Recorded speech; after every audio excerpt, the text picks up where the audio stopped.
पंचायत आज तक उत्तर प्रदेश के इस मंच पर एक बार फिर से आप सभी का स्वागत है। आपके साथ मैं हूं चित्रा त्रिपाठी। हमारा ये महामंच इसलिए सजा हुआ है क्योंकि 7 चरणों में विधानसभा चुनाव की तारीखों का ऐलान हो चुका है। अब इसी के साथ सबके जेहन में सवाल है, कौन जीतेगा, कौन हारेगा, किसका होगा राज तिलक और किसको बाहर का रास्ता दिखा देगी यहाँ की जनता। लेकिन इन सब के बीच उत्तर प्रदेश की राजनीति अपने जातिगत आंकड़ों के लिए भी जानी जाती है। जातिवाद भी यहाँ पर हावी होता है। हालांकि बीजेपी बार बार ये दावा करती है कि बीजेपी ने जातियों के जंजाल को तोड़कर 2014 से ही प्रचंड बहुमत लाने का काम किया है, लेकिन स्थिति ग्राउंड जीरो की वास्तव में क्या कहती है? इसी वजह से हमने इस सेशन का नाम रखा है कि अब की बार ब्राह्मण वोट किसके साथ।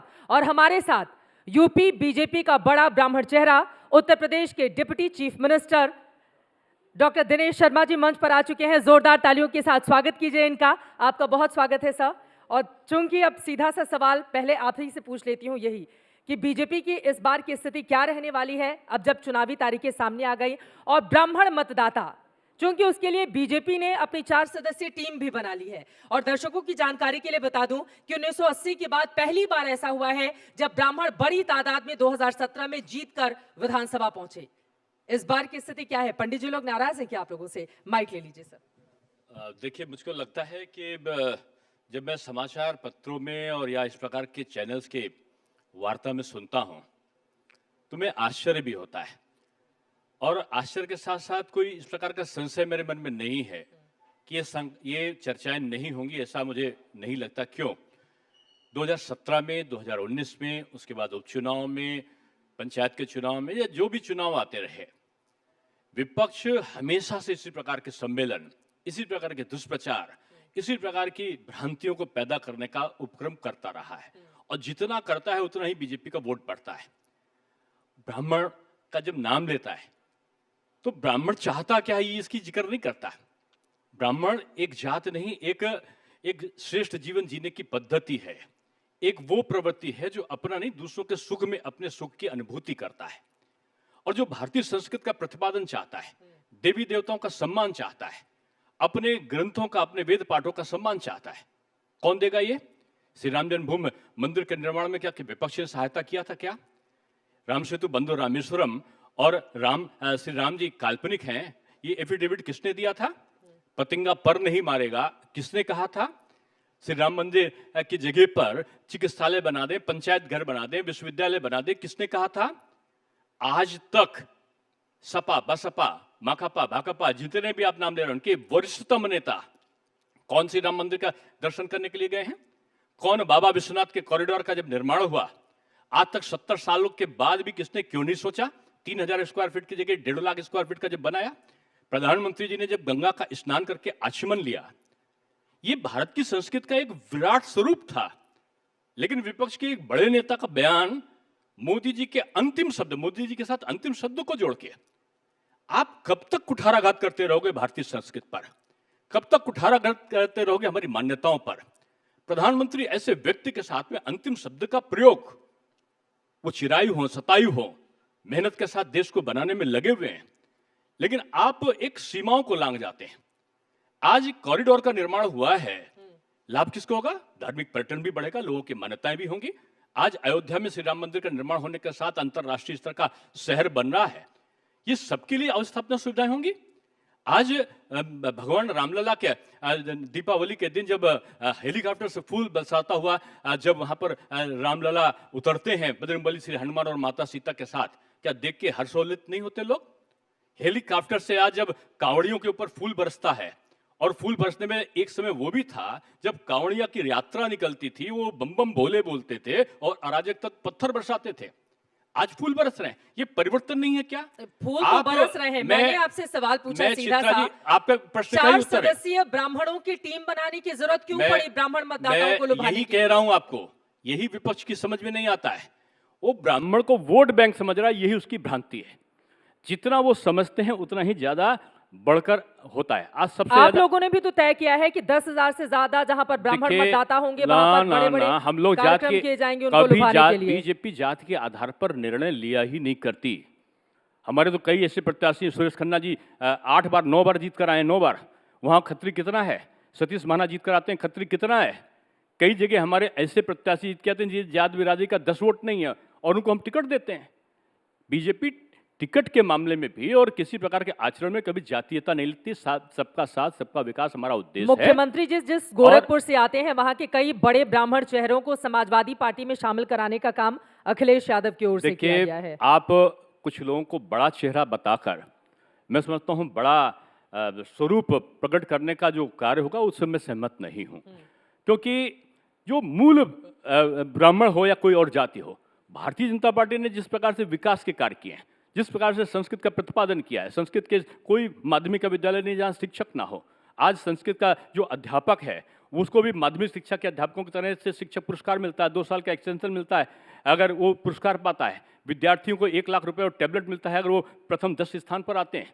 आज मुफ्त में संस्कृत के विद्यार्थियों के लिए छात्रावास को हमने पास किया, वहाँ रहेंगे भी, खाएंगे, पढ़ेंगे भी। विश्वविद्यालयों में भी, मेरठ यूनिवर्सिटी में भी अभी देखो कई शिक्षकों के पदों को हमने सृजित किया है, कई विश्वविद्यालयों में हमने शुरू किया है। तो ये जो चाहता क्या है ब्राह्मण, वो चाहता है कि उसके संस्कार जीवित रहें, उसकी मान्यताएं जीवित रहें, उसकी प्रतिष्ठा जीवित रहे। एक समय वो भी था ना, सम्मान भी मिलता रहे। मैं एक समय वो भी था, कहीं कमी तो नहीं करती भारतीय जनता पार्टी ने। चित्रा जी, एक समय था कि शिखा रखना, हाथ में कलावा बांध के टीका लगा के चलने पे लोग डरते थे। किसी सरकारें थी, तिलक तराजू और तलवार से नारे लगा करते थे। आज वो स्थिति नहीं है। आज हम सबका सम्मान कर रहे हैं, सभी जातियों का। हम वाल्मीकि जी की भी मूर्ति लगा रहे हैं, रविदास जी की भी लगा रहे हैं, कबीरदास जी की भी लगा रहे हैं, उदा देवी की भी लगा रहे हैं, राणा प्रताप जी की भी लगा रहे हैं, अग्रसेन जी की भी लगा रहे हैं, तो हम परशुराम जी की भी लगा रहे हैं। हम तुष्टीकरण किसी का नहीं, न्याय सभी के साथ। इस आचरण से बीजेपी चलती है। अच्छा, लेकिन एक आंकड़ा है, 1980 के बाद सबसे ज्यादा जो अपर कास्ट ब्राह्मण विधायक रहे वो चुन कर आए। 56 इस बार विधायक हैं, जिनमें से 46 जो हैं वो भारतीय जनता पार्टी 48 हैं। आपके टिकट पर जीत कर आए हैं वो जी, ठीक है। लेकिन 1980 के बाद 89 में एनडी तिवारी के बाद आज तक कोई मुख्यमंत्री नहीं बना प्रदेश का। देखिए, तो ब्राह्मण ये भी तो चाहता है कि हमारी जाति का भी मुख्यमंत्री बने। हर कार्यकर्ता मुख्यमंत्री, यही समझ लोगों में नहीं है। बीजेपी के हर कार्यकर्ता पावरफुल है। यहाँ प्रधानमंत्री जी भी अपने को कार्यकर्ता ही बोलते हैं, मुख्यमंत्री भी कार्यकर्ता ही हैं। हमारे वहाँ ये विषमता नहीं है। ये दूसरे दल में एक सूत्री राज्य होता है। हमारे वहाँ एक लोकतांत्रिक प्रणाली है, एक कार्यों का विभाजन है। हर व्यक्ति को अपने दायित्व पता है। निचले बूथ स्तर के कार्यकर्ता का भी महत्व जितना बड़ा है, उतना ही हमारे केंद्रीय नेतृत्व में कोई काम करने वाला व्यक्ति है, आज बूथ का कार्यकर्ता सीधे उससे बात कर सकता है। ये दूसरे दलों में ये लोकतांत्रिक परंपरा नहीं है। ये कैडर बेस्ड पार्टी है। और यहाँ मैं नहीं होता, यहाँ प्रत्याशी नहीं हुआ करता बीजेपी में। जो बीजेपी की कार्य पद्धति जानता है, हमारा प्रत्याशी कौन, तो कार्यकर्ता एक ही आवाज में बोलेगा, कमल का फूल। कमल का फूल बीजेपी की नीति, रीत, सिद्धांत। और हमारा उद्देश्य क्या है, हम क्यों आए हैं? राजनीति के उद्देश्य के लिए केवल हम राजनीति में नहीं आए हैं। बीजेपी राजनीति के साथ सेवा भाव में आई है।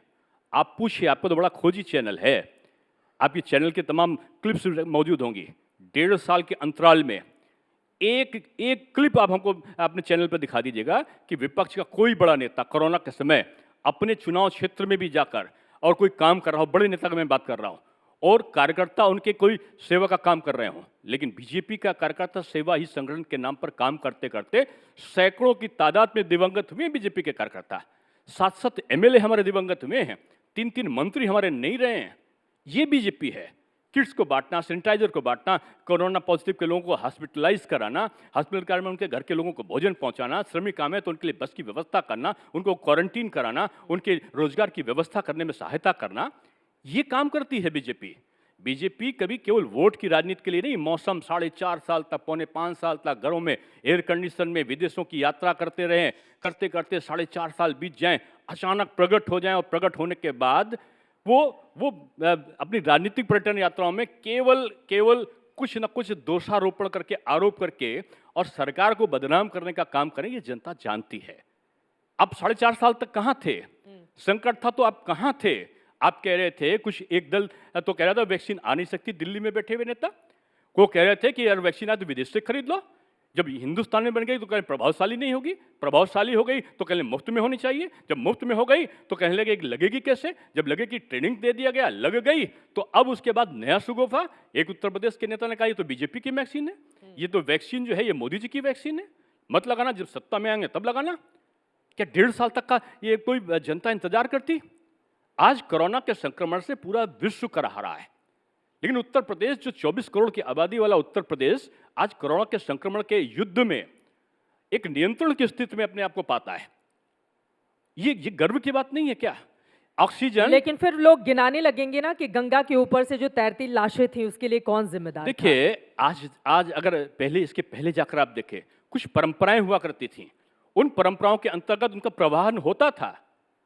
ये ऐसा नहीं कि कोरोना का कारण ही होता था, वो निरंतर इस प्रकार की प्रक्रिया थी। आप वाराणसी में अगर आप चले जाओगे तो वाराणसी में तो 24 घंटे लोग कई जिलों से नहीं, कई प्रदेशों से वहां दाह संस्कार करने के लिए आते हैं। वो परंपराएं रही हैं। यह है कि कैमरा आपका अगर देर से पहुंचा हो, और विशेष ये हो सकता है कि कोरोना के संक्रमण काल में उनकी संख्या में कुछ वृद्धि हुई हो, हम नहीं कहते ऐसा नहीं हुआ होगा, लेकिन नियंत्रण करने की जो प्रवृत्ति थी पूरी दुनिया ने सराहा है। WHO ने कहा कि उत्तर प्रदेश का कार्य सर्वश्रेष्ठ था। आज लोग कोरोना की वैक्सीन हमने कैसे लगा लिया, कई विदेशों के लोग आके आज शोध कर रहे हैं उत्तर प्रदेश के बारे में। ठीक है, मैं लौटूंगी, चूंकि कोरोना की थर्ड वेव के दस्तक इन सब के बीच चुनाव प्रचार को भी अलग तरीके से करने की इजाजत दी गई है चुनाव आयोग की ओर से। लेकिन उसके पहले एक बार फिर से, चूंकि आप बड़ा ब्राह्मण चेहरा है और इस सेशन का नाम भी उसी के आधार पर हमने तय किया है, अजय मिश्रा टेनी को हटाने में बीजेपी इसलिए डर रही है क्योंकि ब्राह्मण वोटर नाराज हो जाएंगे, इस तरह के आरोप लग रहे हैं आप लोगों के ऊपर। देखिए, पहली बात तो आप जो बार बार ब्राह्मण कहते हैं, मैं कर्म से भी हूँ, शिक्षक हूँ और जात से भी हूँ। मेरे बाबा भी पंडिताई पुरोहिताई करते थे, पिताजी पुरोहिताई करते थे, आज मेरा एक भाई भी पंडिताई करते हैं और कर्मकांड का काम मेरा भतीजा भी करता है। इसमें कोई शर्म की बात नहीं है, लेकिन ब्राह्मण होने का मतलब नहीं कि मैं किसी दूसरी जात के साथ दुराव करूँ। मैं बीजेपी का कार्यकर्ता हूँ और बीजेपी के कार्यकर्ता का नैतिक दायित्व सबका साथ सबका विकास, और हम बीजेपी में कार्यकर्ता के नाते सबके साथ और सबके विकास के साथ में काम कर रहे हैं और सभी जातियों के साथ में अच्छा काम हो सके, ये मेरा कर्तव्य है, नैतिक कर्तव्य है। और ब्राह्मणों का भी उत्पीड़न ना हो, ये भी मेरा एक दायित्व बनता है और उस दायित्व का निर्वहन हम सबने मिलकर किया है। क्या ब्राह्मण वर्सेस ठाकुरवाद इस तरह की स्थिति ये बीजेपी में नहीं होता। ये जो लोग करते हैं, जो जाति के आधार पर सपने देखते आए हैं। कुछ दल ऐसे हैं जिन्होंने काम नहीं किए, विकास नहीं किए, चुनाव आए तो फलाने ग्रुप का माफिया को इकट्ठा कर लिया, फलाने ग्रुप के दबंग व्यक्ति को कलेक्ट कर दिया, फलाने व्यक्ति के जिन पे आरोप है उनको इकट्ठा कर लिया, फलानी जात के नेताओं को इकट्ठा कर लिया और जाति चलाया, संप्रदाय चलाया, बांटा लोगों को, बांटने के बाद सत्ता पर काबिज हो गए। अब ये उत्तर प्रदेश उभर चुका है। ये उत्तर प्रदेश नया उत्तर प्रदेश है। ये मोदी जी का और योगी जी का उत्तर प्रदेश है, जो कोरोना ऐसे संक्रमण काल में भी दुनिया की आर्थिक स्थिति स्थिर हो गई थी, विचलित हो गई थी। उत्तर प्रदेश में पिछले वर्ष भी 65,000 करोड़ रुपए का पूंजी निवेश आया है। आज उस उत्तर प्रदेश के बारे में, जिस उत्तर प्रदेश को लोग कहते थे यहाँ तो तमंचा बन रहे हैं, आज वहाँ तो मिसाइल, ब्रह्मोस मिसाइल बन रही है। आज वहाँ पर ऑटोमेटिक राइफल्स का निर्माण हो रहा है। वो उत्तर प्रदेश जिसमें डिफेंस कॉरिडोर बन रहा है, वो उत्तर प्रदेश जो इंफ्रास्ट्रक्चर के मामले में देश में अव्वल बन गया है। 5-5 एक्सप्रेसवे और 7-7, 6-6 मेट्रो, कई हाईवे, कई जगह पर आप देखो, हर जगह विद्युत के कनेक्शन, हर जगह गांवों में प्रधानमंत्री आवास, हर जगह गैस के कनेक्शन, शौचालय, ऐसी चीजें कि हमारा डीएपी की खाद की सुविधा, यूरिया खाद का, नीम कोटेड यूरिया की सुविधा, ये पहले क्यों नहीं होता था? क्योंकि बदल गया है उत्तर प्रदेश। 3 लाख करोड़ रुपए का जो इन्वेस्टमेंट हुआ है ना धरातल पे, आज हब बन गया है। आप जाके नोएडा का क्षेत्र को देखिए, इलेक्ट्रॉनिक्स हब बन गया है। 70 मोबाइल बनते हैं उत्तर प्रदेश, पूरे भारत में 100 मोबाइल बनते हैं, 70 मोबाइल केवल उत्तर प्रदेश में बन रहे हैं। अचीवमेंट नहीं है क्या ये? ड्रोन आज उत्तर प्रदेश में बनने की फैक्ट्री लग रही है। आज यहाँ पर अगर आप देखो तो विभिन्न प्रकार के आज ऐसे उद्योग लग रहे हैं जिनकी कल्पना हमने पहले नहीं करी थी। 4.5 लाख नौकरी देते हैं, एक आरोप नहीं। 3.5 लाख संविदा नौकरी देते हैं, एक आरोप नहीं। 1,61,00,000 लोगों को अप्रत्यक्ष रूप से रोजगार देते हैं। सबकी एक पारदर्शी व्यवस्था को अपनाते हैं। हम 36,000 करोड़ रुपए का लोन माफ कर देते हैं एक ही झटके में। आपने पारदर्शिता का यहाँ पर जिक्र किया है, क्योंकि मुख्यमंत्री के ऊपर ठाकुरवाद के आरोप लगते रहे हैं और उसको लेकर एक मीडिया रिपोर्ट का आंकड़ा है, मैं आपके सामने रखना चाहूंगी। यूपी के 75 जिलों में 40% यानी कि 30 में सामान्य वर्ग के जिलाधिकारी तैनात हैं। इनमें से 20 ठाकुर हैं, 8 ब्राह्मण जाति के हैं, 1 यादव है। आपके आंकड़े गलत हैं, इनको पुनर्अवलोकन कर लीजिए। इन आंकड़ों को मैंने भी देखा था। कई लोगों के ऐसे नाम दिए कि कि फलाना ये जिनके आगे सिंह लग गया, उत्तर प्रदेश में सिंह ब्राह्मण के आगे भी लगता है, कुर्मी के आगे भी लगता है, लोध के आगे भी लगता है। और उन्होंने कहा कि प्रभु नारायण सिंह, आगरा का उदाहरण दे रहे थे, मैं वहाँ का प्रभारी हूँ, लिखा कि ठाकुर प्रभु नारायण सिंह को वहाँ पर प्रभुनाथ सिंह को कर दिया। अरे वो ठाकुर नहीं है। इसी प्रकार के आंकड़े जब देखता हूँ तो मुझे हंसी आती है कि दुष्प्रचार होना चाहिए, लेकिन दुष्प्रचार की एक सीमा होती है। आपको लग रहा है कि ये रिपोर्ट गलत है? गलत रिपोर्ट है। आपको जिसने दिया वो गलत आंकड़े दिए। हमारे वहां जात के आधार पर पहली बार जात के आधार पर भारतीय जनता पार्टी ना तो काम संगठन में करती है, ना सरकार में करती है। और जहां तक मुख्यमंत्री का सवाल है, संत हैं और संत की कोई जात नहीं हुआ करती, पहले जान लीजिए। सब बराबर होते हैं और जिसके लिए आप काम करो उसके पक्षी हो गए, जिसके लिए ना करो उसके विपक्षी हो गए। ये कभी कभी होता है। कार्य शैली में कुछ काम होते हैं जिनके ऊपर लोग संतुष्ट होते हैं, कुछ ऐसे भी होते हैं जो थोड़े लोग असंतुष्ट भी हो सकते हैं। ये एक प्रवृत्ति है, मानवीय प्रवृत्ति है। लेकिन उसके लिए किसी पर ये आरोप लगा देना, जहां से जीतते हैं ना वहां पर निषाद हैं, वहां पर ब्राह्मण बाहुल्य क्षेत्र है जहां से वो जीत कर आते हैं। अगर किसी प्रकार का कोई वाद होता, कैसे 5-5, 7-7 बार जीत के लोकसभा के सांसद पहुंचते? ये 1998 से दुष्प्रचारित है, ये दुष्प्रचारित है और लोग भ्रम की स्थिति में हैं। और ब्राह्मण को अगर कोई भटकाने की कोशिश करे, ये बुद्धिजीवी वर्ग है, ये लोगों को बुद्धि देता है। इसको बुद्धि देने वाले विपक्षी दलों से मैं कहूंगा कि बुद्धि देने का काम बंद करो। ये ब्राह्मण देवता हैं। अच्छा, ये और कब तक ब्राह्मण दूसरों देवता को बुद्धि किसी के देता बहकावे रहेगा? में नहीं आने वाले। आप लोगों के मन में कभी सवाल नहीं आता है कि अगर इतना ताकतवर है, आप बता रहे हैं कि विद्वान वर्ग है, ताकतवर है, सारी चीजें आप गिना रहे हैं, तो वो पूछेगा ना आपसे कि कब तक वो दूसरों को बुद्धि देता रहेगा? उसकी खुद की बुद्धि का इस्तेमाल बड़ी कुर्सी के लिए कब जो होगा? मैंने कहा ना, हाँ। कि वो क्या चाहता था। अब संस्कृत निदेशालय हम बना रहे हैं, संस्कृत टीचर हम कर रहे हैं, अब पाठ्यक्रम का एनसीईआरटी का परिवर्तन हमने किया है, पुरोहिती और कर्मकांड ज्योतिष कोर्स में हमने डाला है। हमने जो है जितने भी हो सकते थे जो भारतीय संस्कृत के प्रतिपादन किया, चित्रकूट धाम का डेवलपमेंट अथॉरिटी बना है, आज विंध्याचल का डेवलपमेंट अथॉरिटी बना है, आज नैमिषारण्य का बना है, आज रंगोत्सव मथुरा में होता है, देव दीपावली वाराणसी में होती है, आज जो है दीपावली का पर्व अयोध्या में मनाया जाता है। सारे पर्वों को हमने, एक रामायण मेला बिठूर में होता है, हर चीज को हमने किया है जो हमारी भारत की संस्कृति का प्रतिपादन करती है। और यही चाहता है ये वर्ग। और ये नेता कुछ भी बोलते रहे, आप देखिएगा पिछले के पिछले का रिकॉर्ड इस बार उत्तर प्रदेश में टूटेगा। 10 फरवरी आएगी, 10 मार्च आएगा, चुनाव परिणाम आएंगे, विपक्ष की विदाई, भाजपा को बधाई, पिछला रिकॉर्ड टूटेगा बीजेपी का और विपक्ष अपने पिछले जो आंकड़े हैं उनको पार करने में भी वो सफल नहीं होगा। परशुराम जी की कितनी भी मूर्ति अखिलेश यादव लगाएं, फरसा कितना भी उठा के फोटो शेयर करें, उनको कोई फायदा नहीं होने वाला। देखिए, आडंबर, और देखो मैं किसी नेता पे टिप्पणी नहीं कर रहा हूं। पहली तो आपके जो प्रश्न अगर किसी नेता विशेष के बारे में होंगे तो मेरा प्रश्न का उत्तर नेता विशेष के बारे में नहीं होगा। मेरा एक ही प्रश्न रहता है कि आप दिखावा, अगर कोई भी ये नेता है करेगा विपक्ष का, और विपक्ष का नेता दिखावा करने जनता उससे प्रश्न नहीं करेगी कि श्री राम मंदिर का निर्माण हो रहा था तो आप लोग कहाँ चले गए थे? कार्ड सेवकों पर गोली चल रही थी तो आप लोग कहाँ चले गए थे?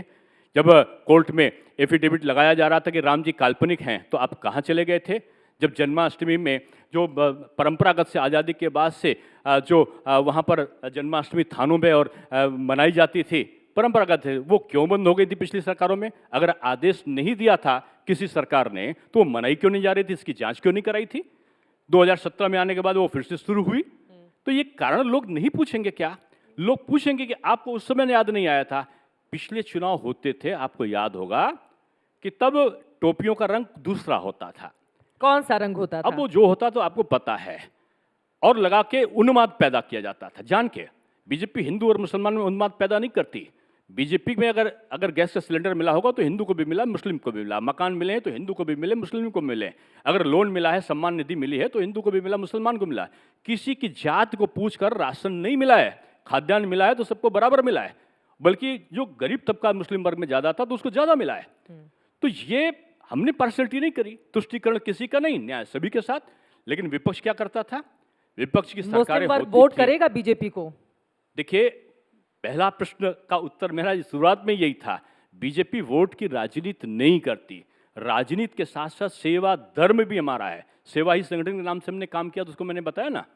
तो बीजेपी का उद्देश्य केवल राजनीतिक मंतव्यों को प्राप्त करना नहीं है, इस राष्ट्र के निर्माण में, इसकी समृद्धि में, इसके गौरव में, इसके महत्व में वृद्धि करना, ये भी हमारी कल्पना है। और उस कल्पना को दीनदयाल उपाध्याय जी ने देखा था, बाबा साहब भीमराव अम्बेडकर ने संविधान के रूप में प्रणीत किया था।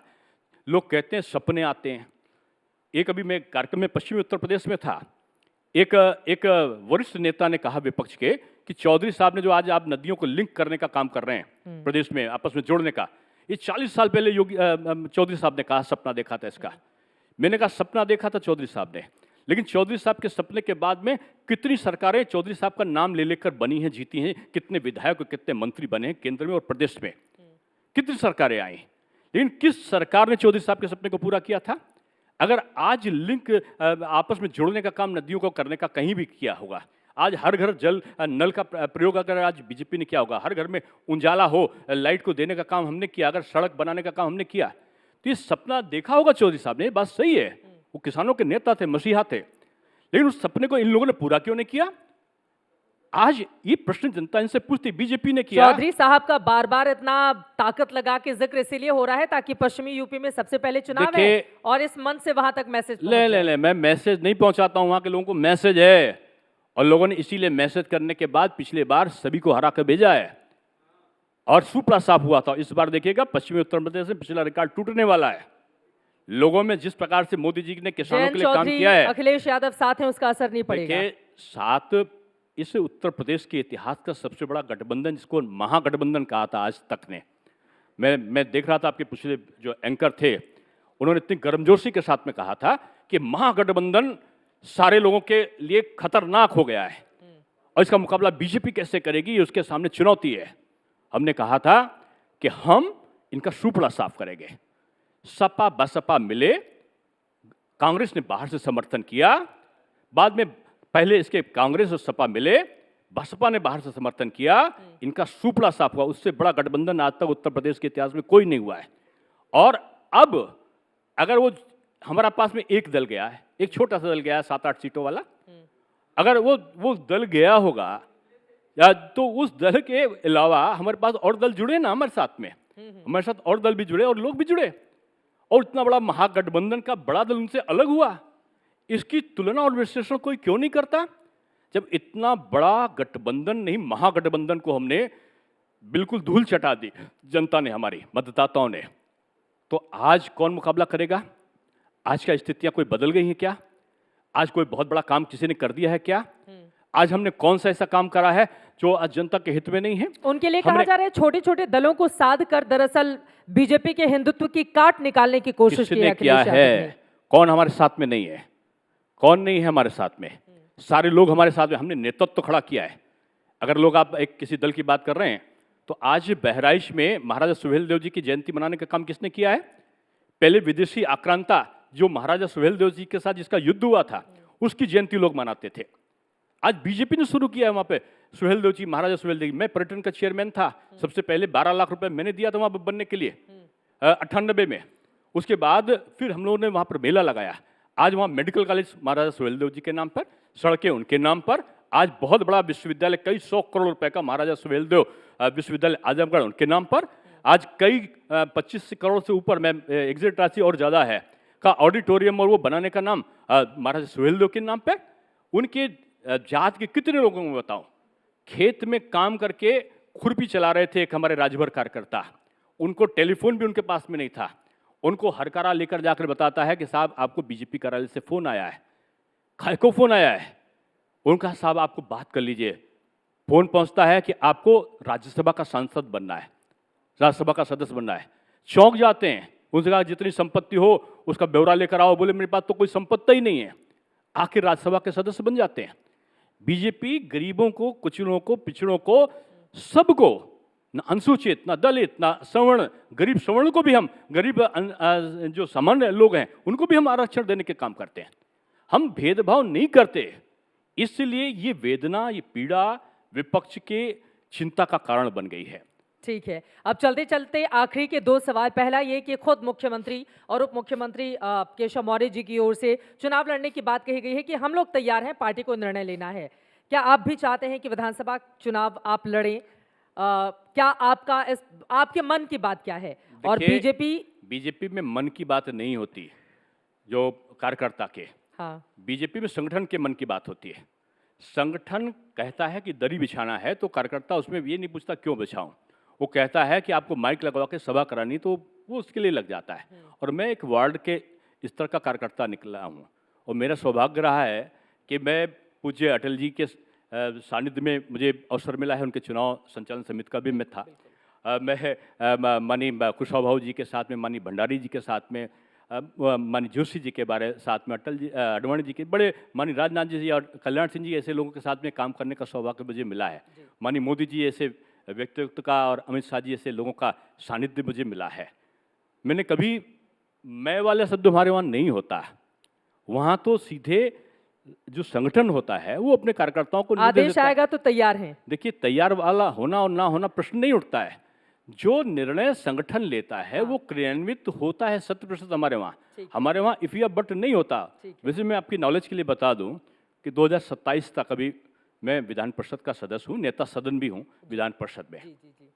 ठीक है, अब चलते चलते कितनी सीटें आ रही हैं भारतीय जनता पार्टी को? अब चूंकि अब देखिए इलेक्शन की डेट आ गई है सामने और चुनौतियां भी हैं, चूंकि आप लोगों को डिजिटल माध्यम का ज्यादा इस्तेमाल करके लोगों तक पहुंचना है, तो प्रैक्टिकल आंकड़ा जो भी होगा बताइएगा। देखिए, मुझे एक स्मरण आता है कि कांग्रेस ने कहा था कि आदरणीय राजीव गांधी जी डिजिटल इंडिया के निर्माता हैं।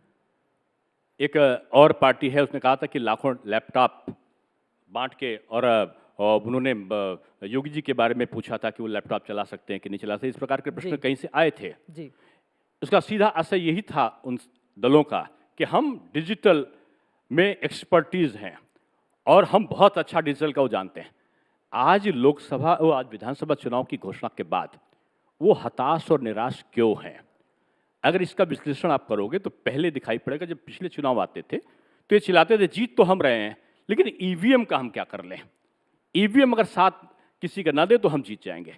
आज वही भाषा ये बोल रहे हैं कि बाकी तो सब ठीक है, लेकिन अगर डिजिटल वाला ये गड़बड़ ना हो तो हम चुनाव जीत सकते हैं। इसके मतलब उनकी हताशा निराशा 10 मार्च को आने वाले परिणाम के पूर्व घोषणा है कि वो उनकी पराजय की निकटता को देखते हुए उनकी निराशा झलक रही है। बीजेपी जो भी चुनाव आयोग का आदेश है उसका पालन करेगी। और मैं आपके मंच पर पिछले बार भी जब 2017 में हुआ था तो मैं राष्ट्रीय उपाध्यक्ष था भारतीय जनता पार्टी का और गुजरात का प्रभारी था, और उस समय आपने मुझे बुला के पूछा था आपके एक एंकर ने कि कितनी सीट आएंगी, तो मैंने कहा था कि मैं 300 का आंकड़ा पार करूंगा। तो उन्होंने जोर से हंसकर कहा था कि कहीं ऐसा तो नहीं कि आपकी कल्पना या आपका सपना हो। तो मैंने कहा चुनाव के बाद हम लोग फिर से मिलेंगे और वो सपना जब पूरा होगा। आज मैं आपसे कह रहा हूं, पिछला आंकड़ा भारतीय जनता पार्टी अपना पार करेगी और विपक्ष अपने पिछले चुनाव में पाए हुए जो उसका आंकड़ा था सीटों का, उससे वो कम जाएगी। चलिए, बहुत शुक्रिया उप मुख्यमंत्री जी आज तक के इस मंच पर आने के लिए। तो आपने सुना किस तरह का दावा डॉक्टर दिनेश शर्मा की ओर से किया जा रहा है। इनका ये कहना है 312 सीटें बीजेपी की, 325 एनडीए की। जो पिछला 2017 का आंकड़ा था, इस बार उसको ये अपने सहयोगी दलों के साथ पार कर जाएंगे। इनके दावे में कितना दम है इसके लिए तो इंतजार करना होगा। फिलहाल के लिए आपका बहुत धन्यवाद हमारे इस कार्यक्रम में शामिल होने के लिए। बहुत धन्यवाद आपका।